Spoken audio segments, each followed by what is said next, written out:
चलिए ठीक है, और सब बढ़िया होगा आप लोगों का ना जी। आप लेट आए हैं, कहाँ रह गए थे? हैं? नहीं, आप लोग अपने टाइम का ध्यान दीजिए। अगर आप समय देंगे तो मैं समय दे पाऊँगा, पढ़ पाएंगे, नहीं तो आप लेट करेंगे तो फिर सब कुछ लेट हो जाएगा ना जी। तो समय बिल्कुल ध्यान से, 6:30 बजे आना है तो आना है, आना नहीं है 6:30 बजे क्लास शुरू हो जाना है, 6:30 बजे क्लास शुरू हो जाना है ना जी। अगर टाइम से आएंगे तो आप टाइम से पढ़ेंगे ना अच्छे से। 6:30 बजे आएंगे, शुरू करने में 7 बज जाएगा, इसलिए हमेशा टाइम से आइए, ठीक है। चलिए हम लोग शुरू करेंगे बायो, और बायो में सबसे पहले हम शुरू करेंगे सेल, कोशिका से। कोशिका से, क्योंकि सब कुछ एक तरह से कोशिका ही है, इंपॉर्टेंट कोशिका है। सबसे छोट से शुरू करें, छोटा स्तर से शुरू करेंगे, छोटा स्तर से आप पढ़ते पढ़ते हम जाएंगे बड़े लेवल तक जाएंगे, ठीक है। तो हम बात करें सेल, कोशिका की, कि कोशिका क्या होती है, सेल, ठीक है। देखिए सेल, पहले हम बात करें जीव विज्ञान। जीव विज्ञान, जीव विज्ञान, देखिए सबसे पहले हम जानें कि जीव विज्ञान कहते किसको हैं, जीव विज्ञान क्या होता है। तो विज्ञान तो ढेर सारे हैं, फिजिक्स विज्ञान है, केमिस्ट्री विज्ञान है, खगोलीय विज्ञान है, ज्योग्राफी विज्ञान है, बहुत सारे विज्ञान हैं। तो उसी विज्ञान की एक शाखा है, एक पार्ट है, एक हिस्सा है, जिसका नाम क्या है, जीव विज्ञान। इसमें हम जीवों के बारे में अध्ययन करेंगे, इसमें हम जीवों के बारे में अध्ययन करेंगे। तो जीव विज्ञान को हम कैसे करेंगे परिभाषित, तो विज्ञान की वह शाखा, विज्ञान की वह शाखा जिसके अंतर्गत हम जीव जंतुओं का अध्ययन करते हैं। विज्ञान की वह शाखा जिसके अंतर्गत हम जीव जंतुओं का अध्ययन करते हैं, उससे हम बोलेंगे क्या, जीव विज्ञान कहेंगे, ठीक है। इसमें जीवों का अध्ययन किया जाएगा। तो जो जीव विज्ञान के पापा हैं, हर विषय के पापा होते हैं, हर विषय के पापा होते हैं ना। तो वैसे ही जो जीव विज्ञान है, इस जीव विज्ञान के पापा कौन है, तो अरस्तु। कौन है, अरस्तु। जीव विज्ञान के पापा हैं अरस्तु, यहाँ लिख दें, जीव विज्ञान के पापा कौन है, अरस्तु। जीव विज्ञान के पापा कौन है, अरस्तु। और जो ये जीव विज्ञान है, इस जीव विज्ञान को 2 भागों में डिवाइड किया गया, जीव विज्ञान को 2 भागों में डिवाइड किया गया, बोले तो बांटा गया। तो जो एक भाग था, उस एक भाग को बोला गया क्या, जूलॉजी। क्या बोला गया, जूलॉजी। एक भाग को बोला गया जूलॉजी। जूलॉजी यानी कह सकते हैं क्या, जंतु विज्ञान। जंतु विज्ञान, एक भाग को कहा गया जूलॉजी, जंतु विज्ञान, ठीक है। और जो दूसरा भाग था उसको कहा गया बॉटनी, उसको बोला गया बॉटनी। बॉटनी मतलब वनस्पति विज्ञान, बॉटनी मतलब वनस्पति विज्ञान, वनस्पति विज्ञान, वनस्पति विज्ञान, ठीक है। तो जो ये जंतु विज्ञान है, विज्ञान की वह शाखा जिसमें जीव एक स्थान से दूसरे स्थान पर क्या कर सकते हैं, स्थानांतरित कर सकते हैं, आवागमन कर सकते हैं, हिलडुल सकते हैं। जैसे हम लोग हैं, हम क्या कर सकते हैं, स्थान बदल सकते हैं, आ जा सकते हैं, घूम फिर सकते हैं, है ना। तो विज्ञान की वह शाखा जिसके अंतर्गत जीव एक स्थान से दूसरे स्थान पर क्या होते हैं, स्थानांतरित होते हैं, आवागमन करते हैं, उसको बोलते हैं जंतु विज्ञान, ठीक है, उसको बोलते हैं जंतु विज्ञान। लेकिन अगर हम बांटने की बात करें तो विज्ञान की वह शाखा जिसके अंतर्गत इसमें जो जीव होते हैं वो स्थलबद्ध होते हैं। कैसा होते हैं, स्थलबद्ध, यानी कहने का मतलब है कि यह जीव जंतु अपना स्थान परिवर्तित नहीं कर सकते। कर सकते हैं, अभी पेड़ पौधे हैं, पेड़ पौधे कहोगे पेड़ यहाँ से उठ के वहाँ पेड़ चलो तो पेड़ जाएगा, पेड़ नहीं जाएगा, खाली अपनी जगह जब हवा चलेगी थोड़ा बहुत डिस्को डांस कर सकता है ना। नहीं तो क्या वह अपना स्थान बदल पाएगा, पेड़ पौधा नहीं बदल पाएगा। तो उसे क्या बोलेंगे, बॉटनी बोलेंगे। तो विज्ञान की वह शाखा जिसके अंतर्गत जीव जंतुएं अपना स्थान परिवर्तित नहीं कर सकते, एक स्थान तक रहते हैं, उसको बोलेंगे क्या, बॉटनी यानी वो जीव जंतु किसके तहत आएंगे, वनस्पति विज्ञान के अंतर्गत आएंगे। यानी कह सकते हैं कि इस बॉटनी में हम पेड़ पौधों का क्या करेंगे, अध्ययन करेंगे। और पेड़ पौधे क्या हैं, जीव हैं कि नहीं जीव हैं, पेड़ पौधों में भी जीव होता है। लेकिन आप लोगों को लगता है कि पेड़ पौधे में जीव नहीं है, कहीं कुछ तोड़ देंगे कहीं कुछ तोड़ देंगे, उसको भी तकलीफ होती है, वो भी अपने मन मन कुछ न कुछ बोलता होगा। लेकिन हाँ, अच्छा है कि उसकी लैंग्वेज को हम समझते नहीं है, नहीं समझते तो झगड़ा रोज होता, उससे नहीं होता। क्या वह पेड़ पौधा अपनी टहनियों को, अपनी जो उसकी गाछाएँ हैं, क्या उसको तोड़ने का मौका देता है, नहीं, तो नहीं मना कर देता। लेकिन अच्छा है कि वो बोल नहीं पाता है, बोलता भी है तो हम सुन नहीं पाते हैं ना जी, कि कौन लैंग्वेज में बोल रहा है, क्या कह रहा है, लेकिन उसमें भी जीव है। क्या पेड़ पौधे में जीव नहीं होता है, होता है। तो उसे किस में पढ़ेंगे, बॉटनी में। और जो ये जूलॉजी है इसमें क्या पढ़ेंगे, हम अपने बारे में पढ़ेंगे, अन्य जीव जंतु उनके बारे में पढ़ेंगे, ठीक है। तो जो ये जूलॉजी है इसके पापा होंगे, इसके पापा होंगे। तो जो जूलॉजी है तो इसके पापा कौन थे, इसके पापा थे अरस्तु। इसके पापा कौन थे, अरस्तु, इसके पापा अरस्तु, ठीक है। और जो बॉटनी है इसके पापा कौन थे, तो बॉटनी के पापा थे थियोफ्रेस्टस। कौन थे, थियोफ्रेस्टस, थियोफ्रेस्टस, कौन थे, थियोफ्रेस्टस, ठीक है। तो बॉटनी के पापा कौन है, थियोफ्रेस्टस। और जंतु विज्ञान पापा कौन है, अरस्तु। और जीव विज्ञान पापा कौन है, अरस्तु। कोई दिक्कत नहीं, जीव विज्ञान पापा कौन है, अरस्तु। जीव विज्ञान को दो पार्ट में बांटा गया, एक जूलॉजी जंतु विज्ञान और एक बॉटनी बोले तो वनस्पति विज्ञान। इसमें हम किसका अध्ययन करेंगे, पेड़ पौधों का। जो वनस्पति है उसका मतलब होता है ये क्या, पेड़ पौधे। तो इसमें हम किसका अध्ययन करेंगे, पेड़ पौधों का। तो वनस्पति विज्ञान के यानी बॉटनी के पापा कौन है, थियोफ्रेस्टस।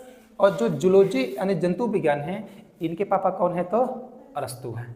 यहाँ तो कोई दिक्कत परेशानी कोई नहीं ना, समझ रहा है, आगे चलें, ठीक है। अब देखिए इतने सब बड़े बड़े जीव हैं, अभी हम इंसान की बात कर रहे हैं, अपने जीवों की बात कर रहे हैं, तो इतनी विशाल इंसान की शरीर होती है, अन्य भी जीव बहुत बड़े बड़े होते हैं।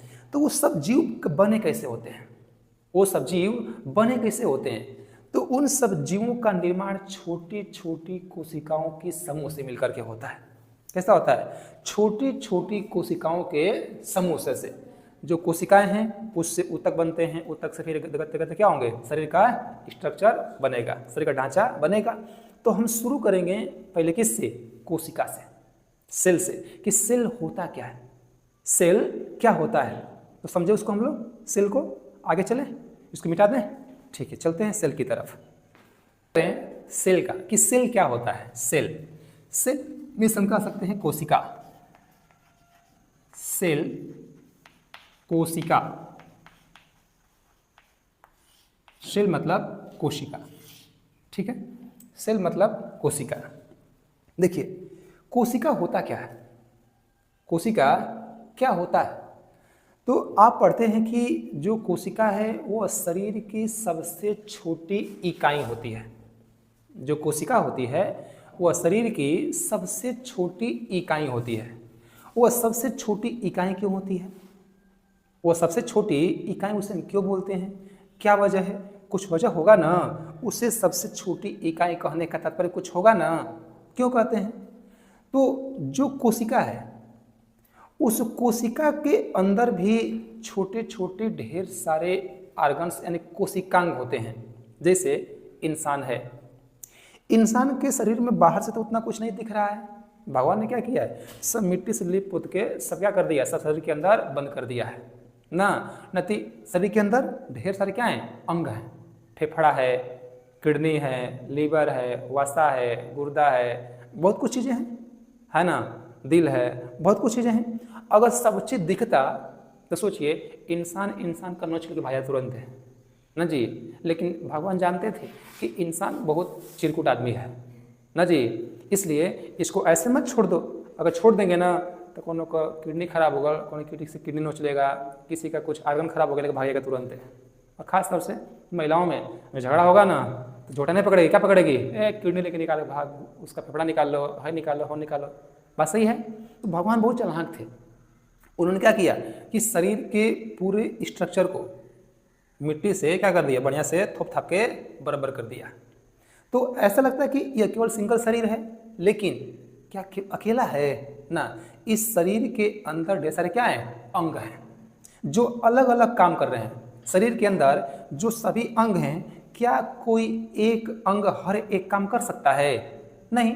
अभी इंसान का जो दिल है उसको कहें कि तुम खाना पचाओ, तुम सांस लो, तुम ये करो वो करो, कर पाएगा? भाई जिसका जो काम है वही ना काम करेगा। अभी थोड़ी है कि काम उसका कुछ और है, करे कुछ और, नहीं कर सकता है। तो वैसे ही शरीर के अंदर क्या है, अलग अलग अंग हैं, और उन सभी अलग अलग अंगों का क्या है, अलग अलग काम है। अलग अलग अंग हैं और अलग अलग अंगों का अलग अलग क्या है, काम है। वैसे ही जो कोशिका है, जो सेल है, कोशिका है, ठीक है। तो यहां हम बात कर ले कोशिका की। मान लीजिए यह कोशिका है, यह कोशिका, इस इतना बड़ा कोशिका होता नहीं है, बस हम केवल आपको बता रहे हैं समझने के लिए, ठीक है। इतना बड़ा कोशिका नहीं होता है। अब लोग कहते हैं कि शरीर की सबसे छोटी इकाई होती है कोशिका, सबसे छोटा अंग होता है। सबसे छोटा अंग कोशिका है ही नहीं है, ठीक है, ये इकाई है। सबसे छोटा अंग क्या है, तो इसमें हम पढ़ेंगे। सोचिए कि यह कोशिका है और इस कोशिका के अंदर भी क्या है, ढेर के सारे अंग छोटे छोटे हैं। अब क्या क्या चीज इसमें, तो इसमें आपका है माइटोकॉन्ड्रिया है, क्या है, माइटोकॉन्ड्रिया है। इसमें आपका गोल्जी बॉडी है, गोल्जी बॉडी है। इसमें आपका वैक्यूल्स है। इसके बाद इसमें आपका राइबोसोम है। इसके बाद सेंट्रोसोम है। इसके बाद आपका हम बात करें तो इसमें लाइसोसोम है, लाइसोसोम है। और इसमें आपका और क्या है, तो ER यानी कह सकते हैं इंडोप्लाज्मिक रेटिकुलम। और इसमें और भी क्या चीजें हैं, तो न्यूक्लियस। अंत में क्या है, न्यूक्लियस। सोचिए इतने छोटी सी एक कोशिका के अंदर, जो जिसको हम अपनी आंखों से, नंगी आंखों से नहीं देख पाते, उस छोटी सी कोशिका के अंदर इतने सब ऑर्गन्स होते हैं, इतने सब अंग होते हैं। तो कोशिकाओं के अंदर उपस्थित अंग को हम क्या बोलेंगे, कोशिकांग बोलेंगे। क्या बोलेंगे, कोशिकांग। तो यह क्या है, आपका कोशिका है बड़ी से बड़ी, जो यहाँ बनाए हैं ये क्या है, कोशिका। और कोशिका के अंदर ये सब क्या है, अंग है, कोशिका के अंग है। जरा सोचिए, तो क्या आप कह सकते हैं या कभी कहेंगे कि कोशिका सबसे छोटी अंग है? कह पाएंगे? अगर सबसे छोटा अंग होता तो उस छोटे अंग में इतना सब कोशिकांग कैसे अरेस्ट होते उसमें, है ना। इसका मतलब कि जो कोशिका है वो फिर भी बड़ी है, तभी ना उसमें इतने सब अंग हैं कोशिका के। अगर अपने आप में छोटा होता तो क्या इतना सब उसमें अंग एडजस्ट हो पाते? नहीं हो पाते, नहीं हो पाते। इसका मतलब कि जो कोशिका है वो शरीर की सबसे छोटी अंग है ही नहीं है, वो क्या है, कोशिका की सबसे छोटी इकाई है। समझे? तो हम शरीर की सबसे छोटी इकाई किसको बोल सकते हैं, कोशिका को। लेकिन शरीर का सबसे छोटा अंग हम कोशिका को नहीं कहेंगे। समझे? इस कोशिका के अंदर ढेर सारे क्या हैं, अंग। कौन कौन, mitochondria, Golgi body, vacuoles, ribosome, centrosome, lysosome, endoplasmic reticulum, और इसमें और क्या है, न्यूक्लियस। न्यूक्लियस। अगर हम इस कोशिका में सबसे छोटे अंग की बात करें, कोशिका के हम सबसे छोटे अंग की बात करें, तो कोशिका की सबसे छोटा अंग कौन सा है इसमें, तो राइबोसोम होता है। कौन होता है, राइबोसोम। कोशिका के अंदर जो सबसे छोटा अंग होता है कौन होता है, राइबोसोम। तो आइए सीखते हैं कि इस कोशिका को हम सबसे छोटी इकाई क्यों कहते हैं, क्या वजह है इसे सबसे छोटी इकाई कहने के पीछे। तो कोशिका के अंदर जितने भी सब अंग हैं, देखिए लिखिए नहीं, चीज़ों को सुनिए, मैं लिखा दूंगा, मैं बता दूंगा आप लोगों को, ठीक है। आप पढ़ने पर ध्यान दीजिए। इस कोशिका के अंदर जितने भी अंग हैं, इन सभी अंगों का क्या है, अलग अलग काम है। तो शरीर का कोई ऐसा अंग, शरीर का कोई ऐसा अंग जो विभिन्न प्रकार के कार्यों को करने में क्या हो, सक्षम, हर एक काम कर ले, हर एक काम कर ले, उसे बोलते हैं क्या, छोटी इकाई बोलते हैं, ठीक है। लेकिन शरीर के अंदर क्या कोई ऐसा अंग है जो हर एक काम करेगा? नहीं करेगा। जैसे इसमें अलग अलग शरीर के ऑर्गन्स हैं, जब सब कुछ इसमें समेटा गया है क्या बोलते हैं? शरीर, बॉडी बोलते हैं ना। वैसे ही कोशिका के अंदर ये सब क्या है? अंग समाहित हैं, और इन सब अंगों का अलग अलग क्या है? काम है। तो इनके अलग अलग कार्यों के समूह को बोलते हैं क्या? छोटी इकाई बोलते हैं। तो लिखित परिभाषा कि शरीर की सबसे छोटी इकाई क्यों कहेंगे? कि कोशिका एक ऐसा अंग है जो विभिन्न प्रकार के कार्यों को करने में क्या करती है? सक्षम होती है। कोशिका शरीर का एक ऐसा ऑर्गन है या एक ऐसा इकाई है जो विभिन्न प्रकार के कार्यों को करने में सक्षम होती है। इसीलिए कोशिका को शरीर की सबसे छोटी इकाई कहते हैं। ठीक है। अब जो कोशिका है, इस कोशिका की हम सबसे पहले बात कर ले कि इसकी खोज किसने की थी। इसकी खोज किसने की थी? तो कोशिका की खोज किए थे रॉबर्ट हुक ने। किसने किया था? Robert Hooke. अगर इसकी हम खोज की बात करें, कोशिका की खोज, इसकी हम खोज की बात करें तो खोज किसने किया था? रॉबर्ट हुक ने किया था। किसने किया था? रॉबर्ट हुक ने किया था। किसने किया? रॉबर्ट हुक ने। आप सोचिए कैसे इसको याद रखेंगे। किसी भी छोटे से चीज को, किसी भी छोटे से चीज को हम कभी निकालते हैं, कैसे निकालते हैं? हुक से निकालते हैं। हम हुक का इस्तेमाल करते हैं, नहीं करते हैं। किसी छोटी सी वस्तु को कहीं से निकालने के लिए हम किसका इस्तेमाल करते हैं? हुक का इस्तेमाल करते हैं।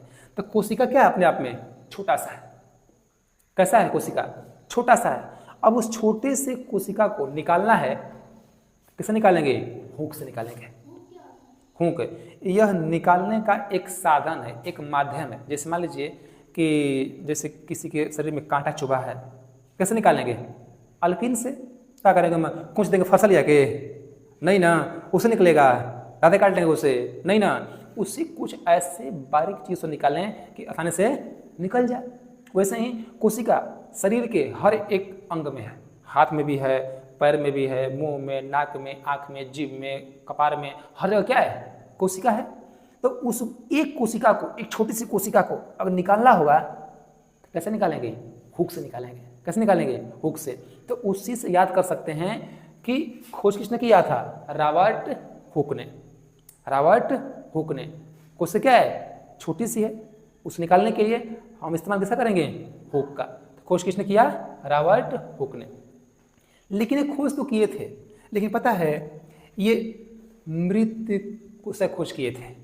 ये जो कोशिका निकाले ना, वो कैसे थी? मृत थी, मरी हुई कोशिका थी। कोशिका मरी हुई थी। तो मरी हुई हो चाहे जिंदा हो, क्या मतलब है? कोशिका खोज किए ना, है ना। तो प्रश्न पूछेगा कि कोशिका खोज किसने किया था? रॉबर्ट हुक ने। लेकिन किस प्रकार की कोशिका का? मृत कोशिका का। कैसी कोशिका? मृत कोशिका। कैसी कोशिका थी? मृत कोशिका। मृत कोशिका। मृत कोशिका। मृत कोशिका। तो खोज किसने किया कोशिका का? रॉबर्ट हुक ने। लेकिन जो कोशिका थी कैसे थी? मृत थी। ठीक है, कोई दिक्कत? इसके बाद एक और व्यक्ति आया जिसका नाम था, सर बताएंगे इसमें, ठीक है, सन 1665 ना जी, 1665। इसके बाद एक और व्यक्ति आए जिसका नाम था Antonie van Leeuwenhoek. Antonie van Leeuwenhoek. Leeuwenhoek. Antonie van Leeuwenhoek ये आए। तो इसने खोजे किसका? जीवित कोशिका की। किससे खोज किए थे? जीवित कोशिका। जीवित कोशिका। जीवित कोशिका। जीवित कोशिका। ठीक है। तो जीवित कोशिका खोज किसने किया था? एंटोनी वेन लेवेनहॉक ने। किसने किया? एंटोनी वेन लेवेनहॉक। कैसी कोशिका? जीवित कोशिका की। कौन खोज किया था? एंटोनी वेन लेवेनहॉक ने किया था। ठीक है, कोई दिक्कत नहीं। एक और व्यक्ति आए जिसने कहा था कि जो शरीर है ना, व्यक्ति का जो स्ट्रक्चर पार्ट है, जो बॉडी शरीर है, वह छोटे छोटे कोशिकाओं के समूह से मिलकर के बना है। यानी कहने का मतलब है उसने कोशिका का सिद्धांत दिया। क्या कहा? कोशिका का सिद्धांत। तो पूछेगा कि कोशिका का सिद्धांत किसने दिया था? स्लाइडेन एवं स्वान ने, दो व्यक्ति थे। कौन? स्लाइडेन एवं स्वान। तो कोशिका सिद्धांत, कोशिका सिद्धांत, कोशिका सिद्धांत, कोशिका सिद्धांत, कोशिका सिद्धांत किसने दिया था? स्लाइडेन एवं स्वान ने। स्लाइडेन, स्लाइडेन, स्लाइडेन, स्लाइडेन एवं स्वान, स्लाइडेन एवं स्वान, स्लाइडेन एवं स्वान। इन्होंने कहा था ना कि जो शरीर है वो शरीर छोटे छोटे कोशिकाओं के समूह से मिलकर के बनी है। उसी को क्या बोलते हैं? कोशिका का सिद्धांत। जैसे आप ही हैं, कह देंगे कि हाई जो चाक है ये किससे बना होगा? तो इसमें बहुत कुछ अलग चीज़ बना है ना। एक किताब है तो किसी किस्म की बना है, तो इसमें बहुत सारी चीज़ लगा हुआ है। तो ऐसे ही उसने कहा था कि जो शरीर है, शरीर छोटे छोटे कोशिकाओं से मिलकर के बना है। इसी को क्या नाम दे दिया? कोशिका सिद्धांत नाम दे दिया। कौन? स्लाइडेन एवं स्वान ने। ठीक है, तो तीन चीजें सीखे यहाँ आप। जो कोशिका थी इसी खोज किसने किया था? रॉबर्ट हुक ने। लेकिन कैसी कोशिका? मृत कोशिका। जो जीवित कोशिका थी उसी खोज किसने किया था? एंटोनी वेन लेवेनहॉक ने किया था। कौन? एंटोनी वेन लेवेनहॉक। कोशिका का सिद्धांत किसने दिया था? स्लाइडेन एवं स्वान ने। कौन दिया था? स्लाइडेन एवं स्वान ने।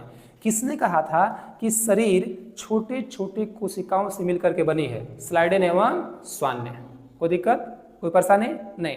इसके बाद हम बात करें कि जो ओवरऑल जो जीव हैं विश्व में, जितने भी जीव हैं, है ना, तो सबसे बड़ी कोशिका कौन होती है और सबसे छोटी कोशिका? सबसे बड़ी कोशिका और सबसे छोटी कोशिका। तो सबसे हम बड़ी बात करें कोशिका, सबसे बड़ी कोशिका, सबसे बड़ी कोशिका, सबसे बड़ी कोशिका ओवरऑल जीवों में सबसे बड़ी कोशिका कौन सी होगी? शुतुरमुर्ग का अंडा।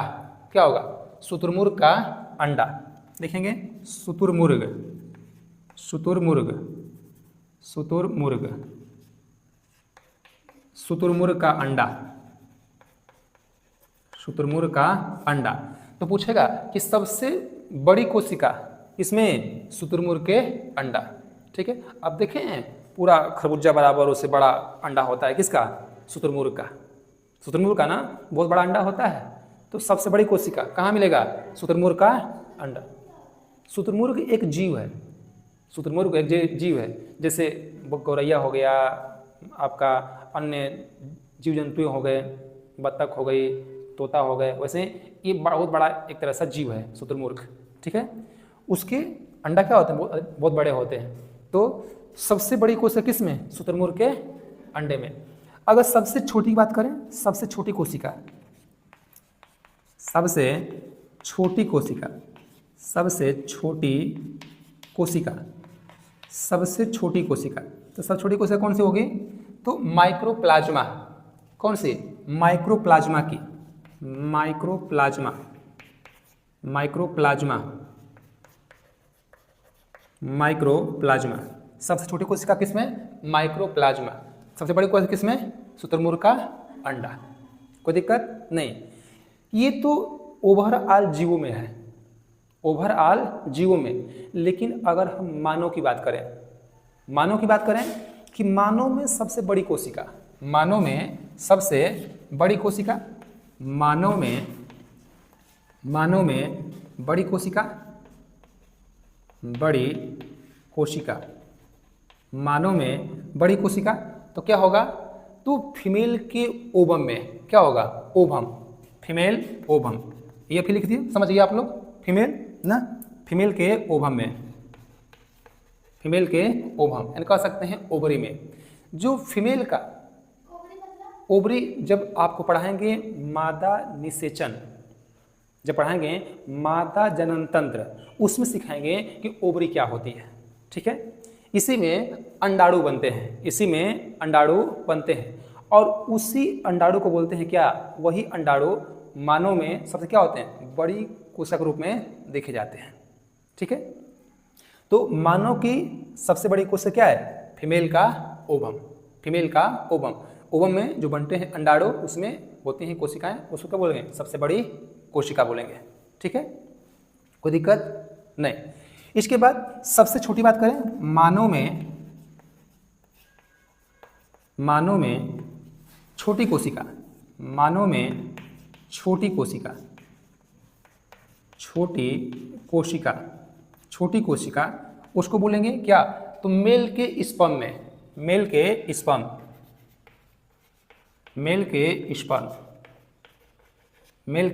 स्पर्म जब आप पढ़ेंगे निषेचन पढ़ेंगे कि नर युग्मक और मादा युग्मक के संयुग्म प्रक्रिया को, नर युग्मक और मादा युग्मक के संयुग्म प्रक्रिया को हम क्या बोलते हैं? निषेचन बोलते हैं।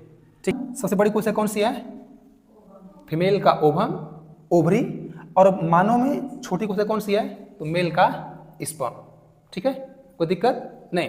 इसके बाद हम बात करें कि सबसे बड़ी कोशिका, मानव में सबसे बड़ी कोशिका, मानव में सबसे बड़ी कोशिका,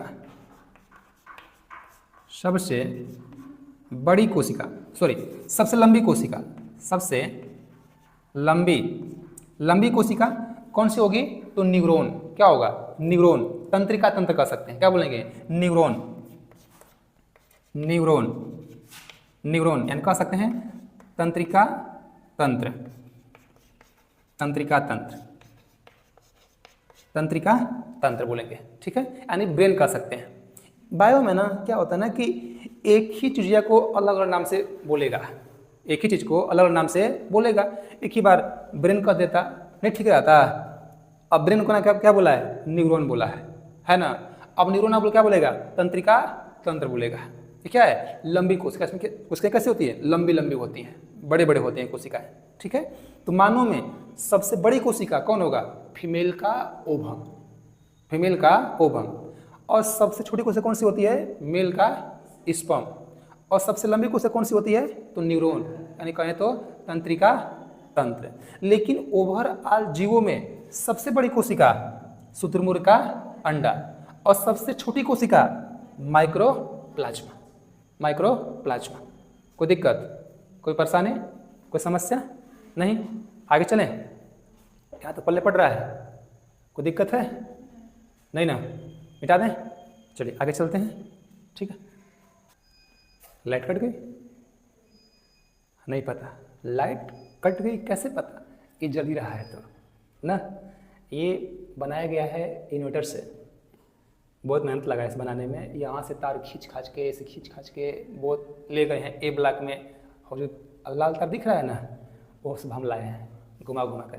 इसीलिए लाए थे, पढ़ाने के लिए लाए थे कि इससे मान लो लाइट कट जाती है तुरंत अंधेरा हो जाता फट से ना। लेकिन ए ब्लॉक में अभी जस्ट लड़के आ जाएंगे, तुरंत हल्ला करने लगेंगे ना जी। अब वहाँ का रूम सही नहीं है, रूम सही है तो बोर्ड सही नहीं है, बोर्ड सही है तो रूम सही नहीं है। और यहाँ पर सब कुछ सही है, मैप भी है, बोर्ड भी सही है, लाइट भी सही है, और हम लोग का स्पेस भी सही है, जगह भी सही है। कोई नहीं आया, आराम से पढ़ लें, कोई दिक्कत नहीं होगा, है ना। ठीक है, यहाँ तक कोई दिक्कत नहीं। आगे चलें। अब देखिए कि जो ये कोशिका है, तो कोशिका के अंदर इतने सब क्या है? अलग अलग आर्गन्स हैं, कोशिकांग हैं ना। तो अब इसमें सीखें कि जो ये कोशिकाएं हैं, अब कोशिकाओं में इनका काम क्या होता है, इनका काम क्या क्या है, इसमें जो अंग हैं इस अंगों का काम क्या क्या है, ये कैसे कैसे काम करते हैं।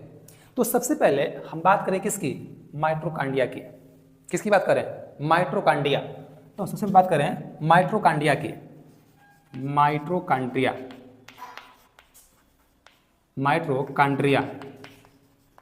सबसे पहले हम बात करें किसकी? माइटोकॉन्ड्रिया की। माइटोकॉन्ड्रिया, ठीक है, माइटोकॉन्ड्रिया। देखिए जो माइटोकॉन्ड्रिया है, इस माइटोकॉन्ड्रिया का काम क्या है? माइटोकॉन्ड्रिया का काम क्या है? तो माइटोकॉन्ड्रिया का काम होता है ऊर्जा बनाने का काम करना। क्या करना? ऊर्जा बनाने का काम करना। किसका काम होता है? माइटोकॉन्ड्रिया का। देखिए जो व्यक्ति का शरीर है, शरीर, इसमें जो माइटोकॉन्ड्रिया है ना, ये हमेशा ऑक्सीजन को ऑब्जर्व करता है। यानी जो ये बाहर ऑक्सीजन है, शरीर के हर एक अंग में क्या है, कोशिका है, और कोशिका के अंदर क्या है, माइटोकॉन्ड्रिया है ना। तो जो ये बाहरी जो हवा है, ऑक्सीजन है, तो माइटोकॉन्ड्रिया करता क्या है कि ऑक्सीजन को ऑब्जर्व कर लेता है, मतलब उसको सोख लेता है। किसको, ऑक्सीजन को क्या करेगा, सोख लेगा। जब हम सांस लेते हैं, जब पढ़ाएंगे आप लोगों को श्वसन तंत्र में, तो उसमें 10 मार्ग होते हैं श्वसन में, नासा छिद्र, नासा कपाट, pharynx, larynx, trachea, bronchi, bronchioles, alveoli, blood और कोशिका, है ना। कितने पार्ट, 10। नासा छिद्र, ये नाक वाला, फिर नासा कपाट, फिर pharynx, larynx, trachea, bronchi, bronchioles, alveoli और ब्लड और कोशिका। जब पढ़ाएंगे श्वसन तो वहाँ सीखेंगे। लेकिन से जब सांस लेते हैं तो सांस को, हवा को, ऑक्सीजन को जो यह माइटोकॉन्ड्रिया है क्या करता है, ऑब्जर्व कर लेता है, सोख लेता है, सोख लेगा। और जैसे ही सोख लेता है ना, तो उसमें एक चक्र चलना शुरू हो जाता है। क्या चलता है, एक चक्र। जैसे मोटर है, जैसे मोटर में तुम लाइन दोगे क्या होगा, मोटर तुरंत घूमना शुरू कर देगा, शुरू करेगा ना। लेकिन जब तक उसमें आप लाइट नहीं दिए हैं वो चलेगा, वैसे पड़ा रहेगा, है ना। तो जैसे ही व्यक्ति सांस लेता है तो क्या करता है, माइटोकॉन्ड्रिया ऑक्सीजन को ऑब्जर्व कर लेगा, सोख लेगा। और जब सोख लेगा ना, तो उसमें एक चक्र चलेगा, उसमें एक चक्र चलेगा, जिस चक्र नाम क्या होगा, क्रेब्स नामक चक्र। उसका नाम क्या होगा, क्रेब्स नामक चक्र।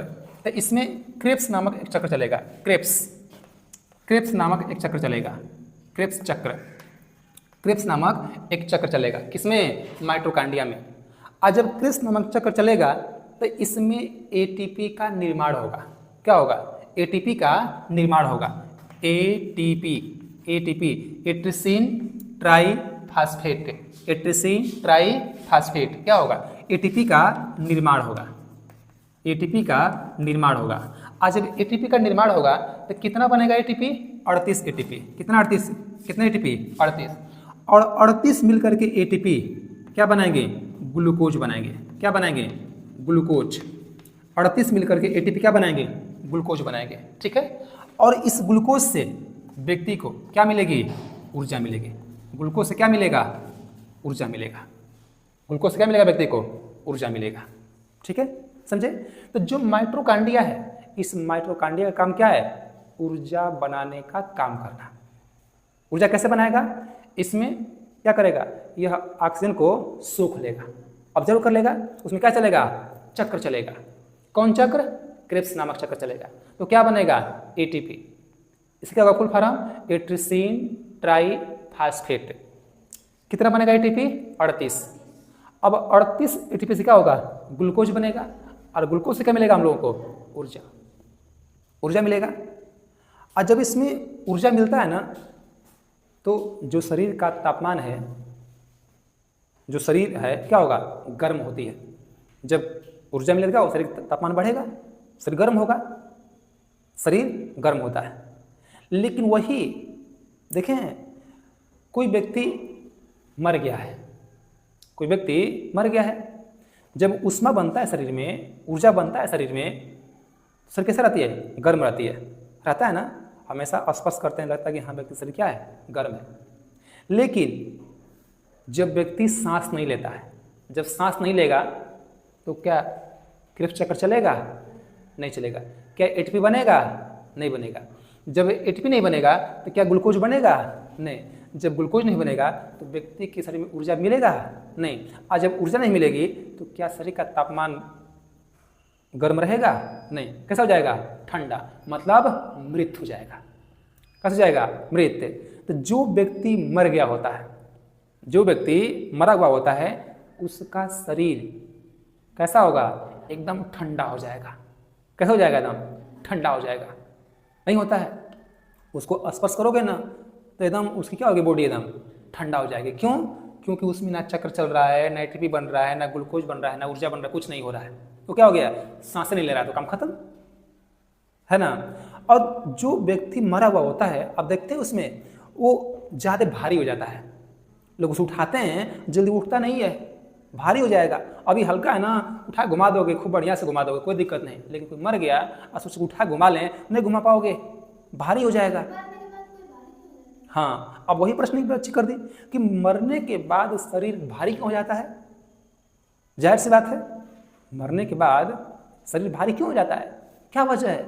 इसके पीछे लॉजिक वजह है, अभी हम लोग जिंदा हैं तो शरीर के अंदर बहुत सारी गैसें जा रही हैं, ऑक्सीजन है, CO2 छोड़ रहे हैं, कुछ ग्रहण कर रहे हैं, है ना। लेकिन जब व्यक्ति मर जाता है, अब सोचिए कि जो हवा है, ऑक्सीजन है, CO2 है, हमारे शरीर के अंदर है, तो शरीर के अंदर के दाब और जो बाहरी दाब हैं, दोनों आपस में दाब होगा तो जो बाहरी दाब होगा कम पड़ेगा? नहीं कम पड़ेगा। जैसे धक्का तो हम दे इधर से और आप दो उधर से, तो क्या धक्का क्या होगा? हमको कम महसूस होगा, भार कम महसूस होगा, क्योंकि हमारे अंदर भी भार है, हमारे अंदर शक्ति है जो आपको ढकेलने काम कर रहा है। वैसे ही शरीर के अंदर जो ऑक्सीजन है, CO2 है, उपलब्ध है, जिंदा है, तो बाहरी जो दाब है उसको कम करने का प्रयास करता है, उसको ढकेलता है, दाब शरीर पे आने नहीं देता है, इसलिए इंसान हल्का लगता है। लेकिन जब व्यक्ति मर गया है तो क्या शरीर के अंदर ऑक्सीजन है, CO2 है, क्या एकदम खाली। जितना दबाव आएगा कहाँ से आएगा? कुल बहरे से आएगा, कुल बहरे से आएगा ना। अब बहरे से ऑक्सीजन है, CO2 है, NO2 है, नाइट्रोजन है, जितने सब गैसें हैं क्या कर लेगी? उस व्यक्ति पर हावी हो जाएगी, उस व्यक्ति को दबाव डालेगी दबाव, इसलिए व्यक्ति क्या होता है? भारी हो जाता है, हवाओं का उस पर दाब हो जाता है। जैसे एग्जाम्पल के तौर पे अगर आपको जाना है इधर और उधर से हवा बहे तो क्या आप जा पाओगे? आप पे दबाव लगेगा कितना भारी जब से लिया, ऐसा लगेगा। वैसे ही जब इंसान के अंदर हवा थी, गैस था, ऑक्सीजन था, CO2 था, तो दबाव था अंदर से, तो जो दबाव बाहरी था वो क्या था? कम था। लेकिन शरीर के अंदर जो ऑक्सीजन है, CO2 क्या हो गया? खत्म हो गया। शरीर में अंदर कोई दबाव नहीं है, तब क्या पड़ेगा? खाली बाहरी दबाव पड़ेगा, इसलिए वो इंसान कैसा हो जाता है? भारी हो जाता है हवाओं के दाब के कारण। और हवाएं क्या दाब नहीं डालती हैं? डालती हैं। साइकिल चला रहे हो, अभी कोई ट्रक जा रहा है खूब तेज का, अब देखते हैं आप गए साइकिल से तक कितना भारी लगेगा कि गिरा देगा हवा से, लगता है ना, हवाओं का दाब पड़ता है। वैसे ही मृत व्यक्ति के ऊपर जो अन्य हवाएं हैं, अन्य गैसें हैं, उनका दाब पड़ता है और उसी दाब के कारण व्यक्ति क्या होता है? भारी हो जाता है। समझे? कोई दिक्कत नहीं? तो जो ये माइटोकॉन्ड्रिया है, इसका काम क्या है? ऊर्जा बनाने का काम करना। क्या करेगा? ऊर्जा बनाएगा। इसमें कौन चक्र चलेगा? क्रेब्स चक्र चलेगा। तो क्या बनेगा? ATP बनेगा। उसे क्या मिलेगा? ग्लूकोज मिलेगा। ग्लूकोज से क्या मिलेगा? ऊर्जा मिलेगा। कोई दिक्कत नहीं? तो जो माइटोकॉन्ड्रिया है ना, माइटोकॉन्ड्रिया, इस माइटोकॉन्ड्रिया के आंतरिक भाग को, जिसके अंदर के जो भाग है, अंदर के जो भाग है, मान लीजिए ये माइटोकॉन्ड्रिया है, ये माइटोकॉन्ड्रिया है, तो इसका ये सब क्या है? ये सब आंतरिक भाग है, आंतरिक भाग है ना। तो माइटोकॉन्ड्रिया के आंतरिक भाग को बोलते हैं क्रिस्टी। क्या बोलेंगे? क्रिस्टी। तो माइटोकॉन्ड्रिया के आंतरिक भाग को, माइटोकॉन्ड्रिया के आंतरिक भाग को क्या बोलेंगे? क्रिस्टी बोलेंगे। क्या बोलेंगे? क्रिस्टी। क्या बोलेंगे? क्रिस्टी। ये टट्टूटा है, क्रिस्टी बोलेंगे। ठीक है।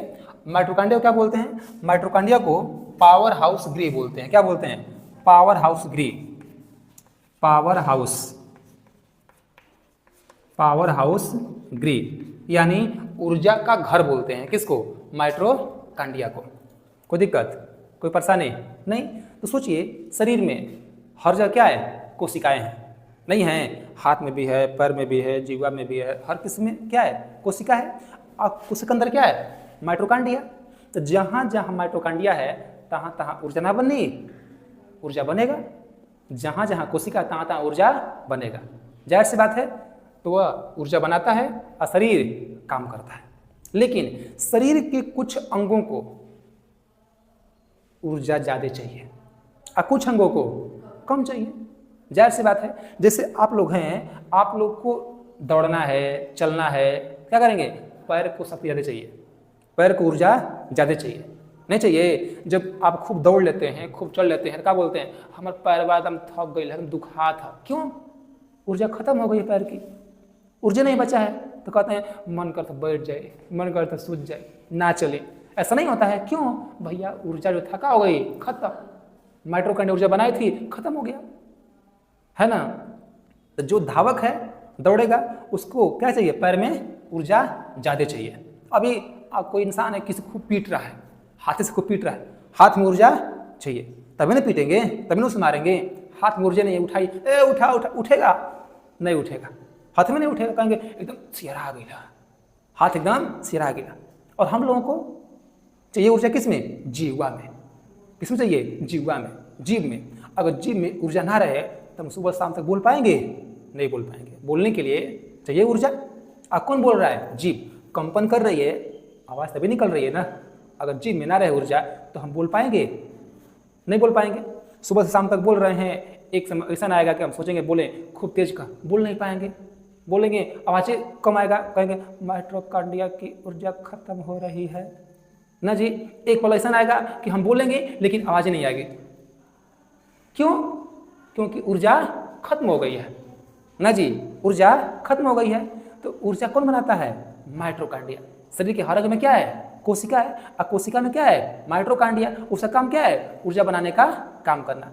तो जिस अंग को ऊर्जा चाहिए और वहाँ की ऊर्जा खत्म हो गई तो उसको ऊर्जा देने का काम कौन करेगा।